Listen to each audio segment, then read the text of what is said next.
We're rounding up 20 of the best single-player games from 2010 to 2020. A 10-year gap of really good game releases. If you like just regular old single-player adventures, this is the list for you. Although, this was a tough... They made me make this one, and it's really tough because it is so hard to round it down to 20 games. It's completely subjective, and it's nearly impossible, but we tried to just round up a good list of games we felt like talking about today. That's all we do. We're looking forward to hearing your picks in the comments. But let's get started off with number 20. Red Dead Redemption from 2010 is an obvious one. I mean, it's a list of obvious games, but that's the point of it here. Red Dead Redemption is absolutely incredible. The look, the feel of the adventure, how fun it was to hop on a horse, ride around in an open world, and shoot bad guys, or sometimes good guys. But it was everything else. It was like when Rockstar was really starting to take storytelling really seriously, and they nailed it here, from tone and atmosphere to music choices to writing and dialogue and incredible voice acting. They told a really, really good story here with the kind of Wild West wrapping things up. The century was turning, cowboys had not much to do, and one man's personal journey really reflected all that, and man, it went places. It's just a legendary game, an incredible story, but also just fun as hell to play. Open world cowboy game, I'm in.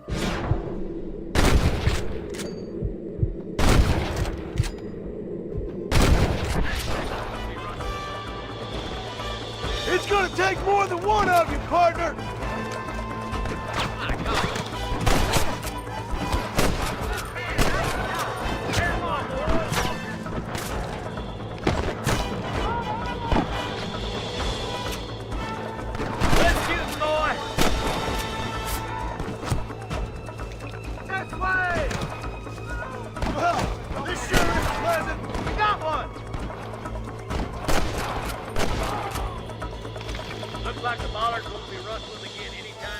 Next, over at number 19, we have God of War 3 from 2010. Everybody has their own favorite God of War game, and this one is definitely a contender because Kratos is on such a rampage in this game and kills so many gods, it's just insane.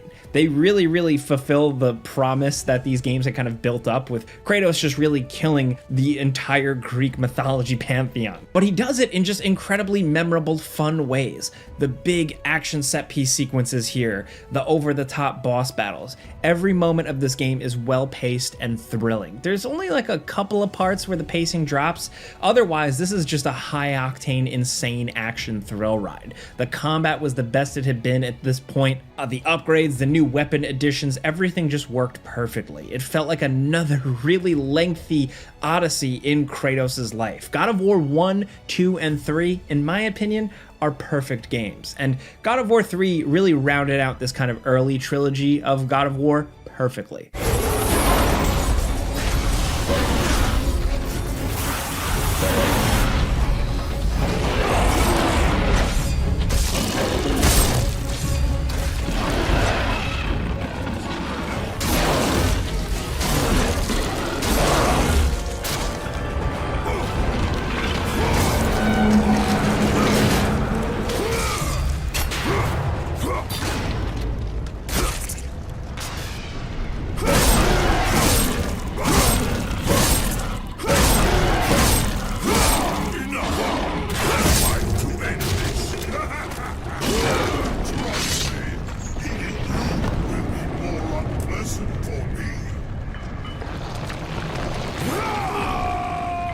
Next, over at number 18, we have Fallout New Vegas from 2010. This was a flawed masterpiece when it first released. It was a buggy mess, but underneath it was Obsidian at their absolute best, man. Just writing incredibly awesome quests, cool characters, great side quests and side diversions, interesting world building, faction stuff, decision making. They really nailed the RPG and RPG storytelling stuff here so well that people are still raving about this game to this day. For some people, this is the peak of Fallout.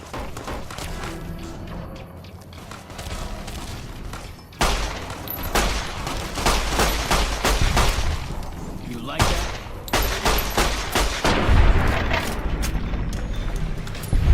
Next, over at number 17, if we're talking about RPG decisions, we have to talk about Mass Effect 2. What a game, man. The original was a flawed masterpiece, and Mass Effect 2 kind of took everything that the first game really nailed and fixed some of the issues it had and just made a well-rounded, awesome adventure. Something that was very clearly ramping up to be a trilogy. It was filled with memorable characters, great decisions, and essentially a big suicide mission at the end of the game where a lot of your choices would pay off. Not to mention, it just had more interesting scenarios, more interesting characters, better shooting than the original game. Mass Effect 2 was just a recipe for success, and BioWare nailed it here. Gotcha! I'm waiting on you again, Shep. Don't leave me hanging here.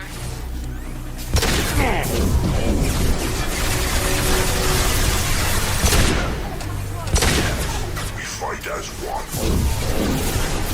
Shep, it's getting hot here. This hurts you.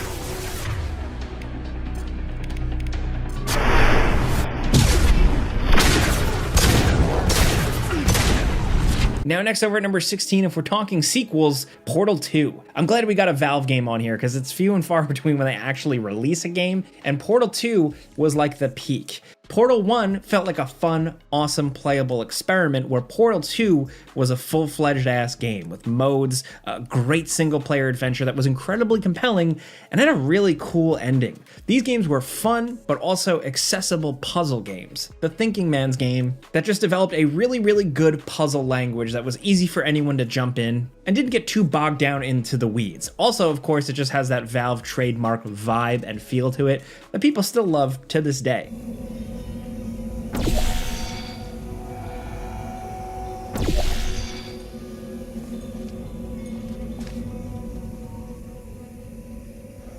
Congratulations. Not on the test.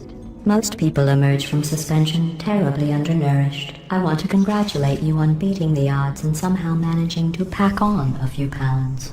Next, over at number 15, we have Batman Arkham City. The follow-up to Batman Arkham Asylum took everything that made that game great and put it in a bigger, more open world, and they nailed it. An incredible adventure with like Ra's al Ghul, the Joker, Harley Quinn, Clayface, everybody shows up here. And it just made for a perfect Batman adventure with incredible encounters, cool scenarios, really, really good pacing. You would see and do so many things in this game, all culminating in an incredible ending. In my opinion, one of the best Batman endings, anything. I'm talking movies, comics, games, whatever. Just a cool ending. If you've never experienced Arkham City, and I hope you have, but if you haven't, you really should, man.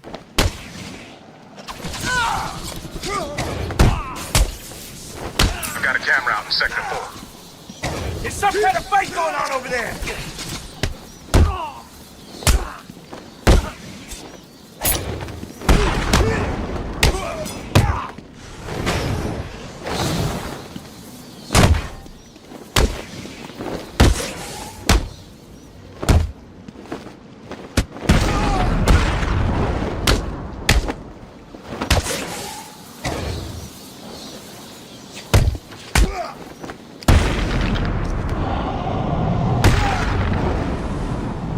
Next, over at number 14, we have Skyrim from 2011. Skyrim is huge. Skyrim at this point is the blueprint for a lot of people in terms of like single player adventure RPGs. This game was so vast, there was so much to it, there were so many different ways you could build your character and just kind of live in this world. And what I think is really significant about it is that this was when Elder Scrolls really blew up. There were so many people that Skyrim was their first experience of anything Elder Scrolls, and from there, they were hooked. And I think the game deserves a lot of praise for that. Even if I'm partial to Oblivion or Morrowind because I'm an elderly gamer, Skyrim is still absolutely awesome.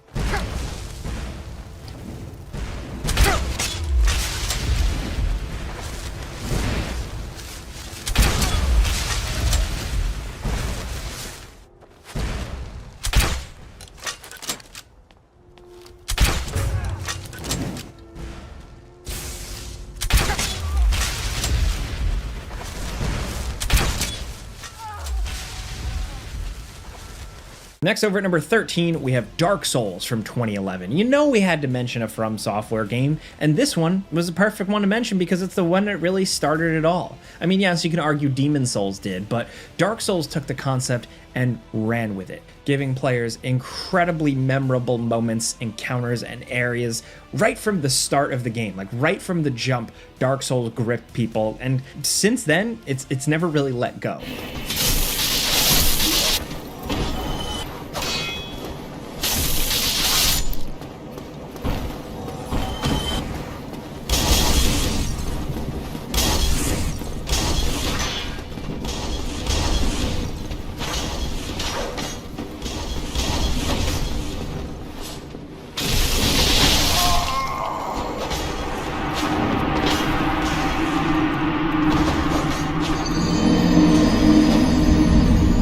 Next, over at number 12, we have Max Payne 3, a game that I think still doesn't get enough love if we're talking like greatest lists. Max Payne 3 is absolutely different from Max Payne 1 and 2. You know, mostly a different team working on it, and like I'll admit that it feels different. It's not like the ideal follow-up, but it is an incredibly memorable and awesome adventure with so many unique moments and just really, really good third-person shooting. Just good bullet time blasting with slow-mo, blood, gore, and an incredibly gritty, dramatic story with over-the-top music, great voice acting, and awesome writing. While Max Payne 3, like I said, feels different from Max Payne 1 and 2, it carries that spirit really, really well.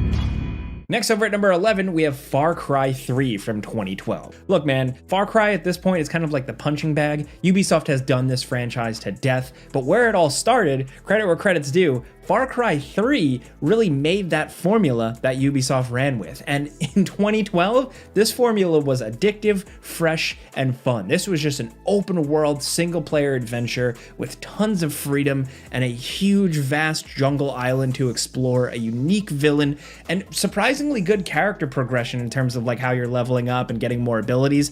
It was just so satisfying to play. I remember being absolutely hooked on this game. While yes, the series now has kind of stretched things to its limits, I'm still so glad Far Cry 3 was a thing and that so many people loved it.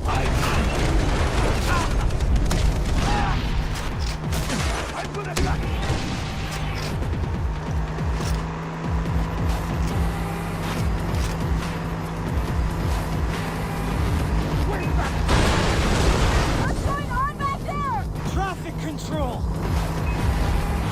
I can't do this! How am I supposed to handle this? You're doing fine! They're shooting at us! What are you doing? You're shooting at them, Jason! Don't jerk the wheel! You're not helping! Next, over at number 10, we have Grand Theft Auto 5. This 2013 powerhouse of a game is still going strong today. Yes, you could argue that's probably because of the multiplayer component, you know, GTA Online, but this is a single player games list, and I think plenty of people are still living in the world of Los Santos, just messing around as Michael, Trevor, and Franklin. And for good reason. It's an incredibly detailed and fun, awesome world. It's another Grand Theft Auto. What more do you want? Is it the best Grand Theft Auto? I don't know about that, but it's still a wacky, crazy story with tons of cool missions. There's a reason it feels like Rockstar hasn't topped this one yet. I mean, we're still waiting for GTA 6 at the time of making this video, so we'll just have to wait and see how that ends up. But for now, we have GTA 5. I need some help, man, quick! Hey, these punks causing trouble! There you go! It wouldn't be right if I didn't have to Homie, I need save some your help. ass just once. Save me! They got some cover. Hit the fucking floor. Come on, man, show me some love. What was your daddy drinking when he sees you out? Lame punk. Get your fucking head down. Motherfucker. Homie, get out. What I say? A fucked up homie for a fucked up situation. Right on 2 counts, dawg. T, come in. Frank, I think T's in trouble. There's an FIB team where I last saw him and he ain't responding. Man, I gotta stay out here with Lamar. Can you get to him? Now, next over at number 9, we have The Last of Us from 2013. This is another game that pushed storytelling forward in the video game medium. Just a really, really cool, gritty, kind of depressing adventure with characters, heart, and really, really good pacing in this like intriguing world. But for me, it was actually all about the gameplay. There are some really memorable moments in this game. Some of the early encounters and scraps with humans, to some of the really outright horrific kind of survival horror moments with clickers. This game just nailed that brutal, gritty gameplay. You see a guy, you're desperate, you have only 2 bullets left, so you shoot him in the legs and run up and hit him in the face with a brick. It's stuff like that. This game makes you play dirty, and it makes you feel dirty in ways that really left a lasting impression on a lot of people. Keep running! Those people are on fire. Don't look, Sarah.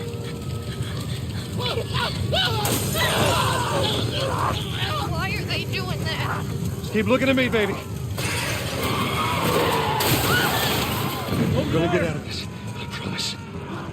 Next over at number 8, we have Bloodborne from 2015. This is From Software's now certified PlayStation classic that still to this day people are begging for a sequel or an update to 60 FPS, anything really, just because the power, the allure of Bloodborne is still so strong. A little bit faster paced, more aggressive combat, really cool horror atmosphere, and incredible over-the-top boss battles just really help this one stand out. What starts as a very spooky, Halloween-y, gothic adventure just continues to escalate into more and more From Software style craziness. This adventure is one for the ages. Of course, it's a From Software game, so it's incredibly challenging, but it's also just uniquely cool.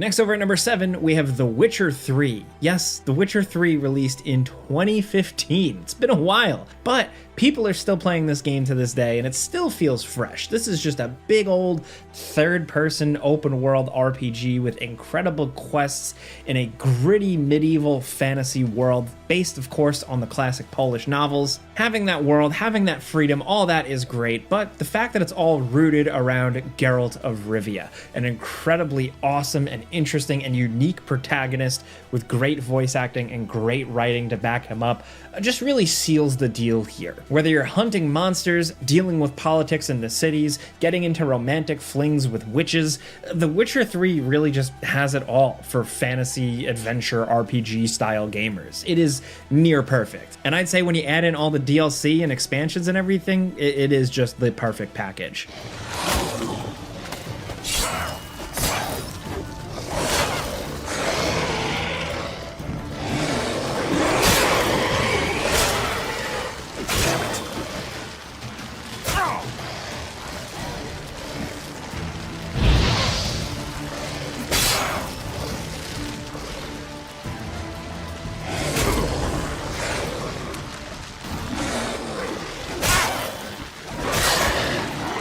Next, over at number 6, we have The Legend of Zelda Breath of the Wild from 2017. The launch of the Switch was elevated thanks to this game. A Zelda game, of course, usually always great, but this one really kind of shook things up. It's a very unconventional Zelda game. Everything about it feels kind of different from your average one, at least on the surface. But once you really dive in and peel back the layers, this is a Zelda game to its core, but with just incredible new ideas. All really centered around how they adapt the Zelda formula to an open world game. Somehow they managed to do it while still making you feel like Link, still feeling like you're doing dungeon style stuff, still exploring towns and meeting weird NPCs, and just that sense of adventure. It's all still here, and they really nailed it. And I think this thing really helped out with the launch of the Switch, because this game was like a must play. It still is a must play today, honestly.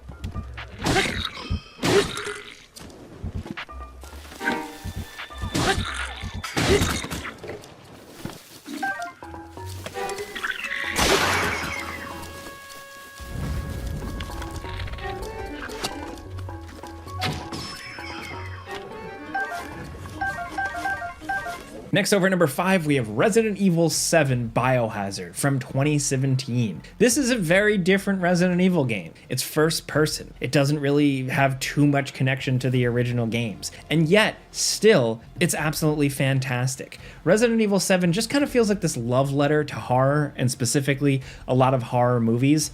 And it absolutely works. It's got the tension, it's got the scares, it's got the zany creativity, and of course it's got that survival horror gameplay. Even if it's switched to first person, you're still solving puzzles, stressing about ammo, and squaring off against weird, threatening enemies. Not to mention the fact that this game was just dripping in style and iconic visuals and characters and memorable moments. We're still thinking about it to this day. Ethan, it's okay. It's okay, it's me. I know you didn't mean to hurt me. You shouldn't have done that! It hurts! Ah!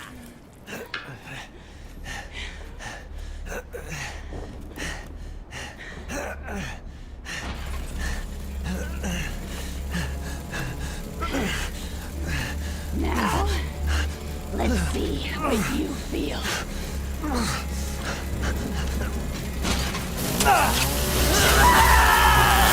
Next, over at number 4, I'm sorry if we're cheating, but we have another Red Dead game. Red Dead Redemption 2, released in 2018, and it's fantastic. Some people would argue it's even better than the first Red Dead Redemption, and I don't know what it is. Is it the bigger world, more activities, more engaging gameplay, cooler shootouts, more gore, more interesting characters, especially with the main character, Arthur Morgan, having so much depth to him? It's just a beautiful contemplative world and a beautiful contemplative western.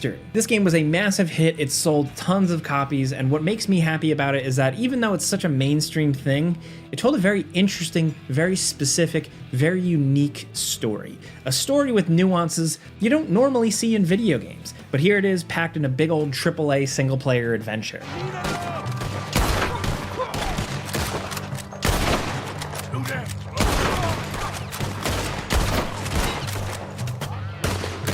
Let's move!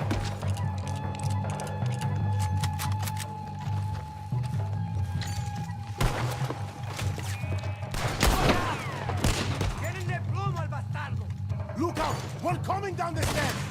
Let's go push up on them! God, open the tower!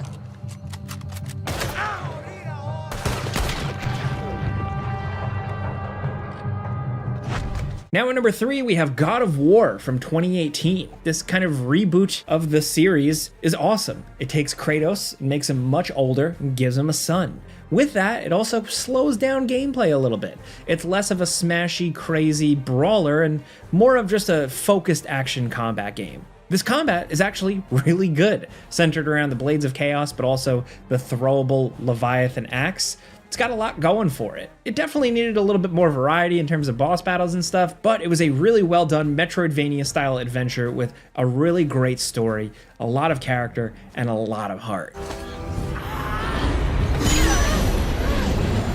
You're back! Sorry, kid!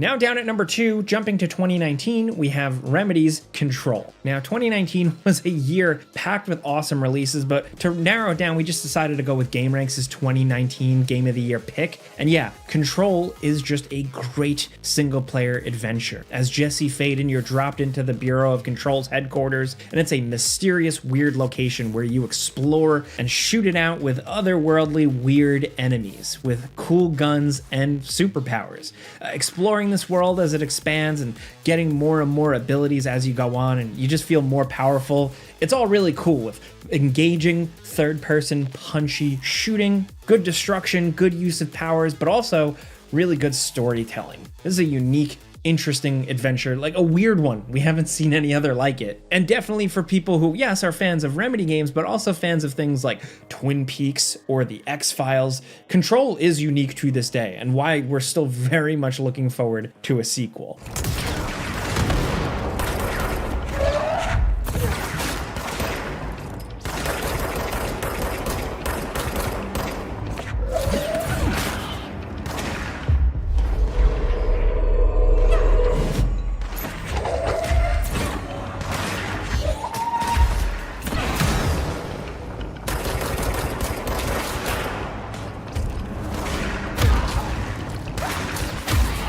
Now down at number 1, we have the Final Fantasy remake from 2020. It was a long wait for Final Fantasy VII to be remade. It had been announced multiple times. Fans had been waiting for it for years and years, the remake of a beloved classic, and this is worth the wait. This thing was no joke. It's only part 1 in what seems like it's going to be a trilogy, yes, but it captures the feel of those original games and blows it out to a new audience, exposing people to new looks at great characters like Tifa, Barret, Cloud, you name it. It has the same heart, it has the same feel, but it just blows it out and makes it all so much more, and just a big adventurous experience. Not only that, it's not just like a one-to-one regular old by-the-numbers remake of the original game. It shakes things up, it remixes things, it plays with the fact that it knows that some of the people playing it played the original classic back in the 90s, and that's what makes it a step above just your average remake and why it's on this list. Here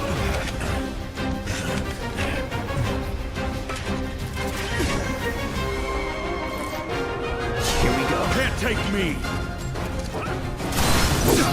That's that. Enough.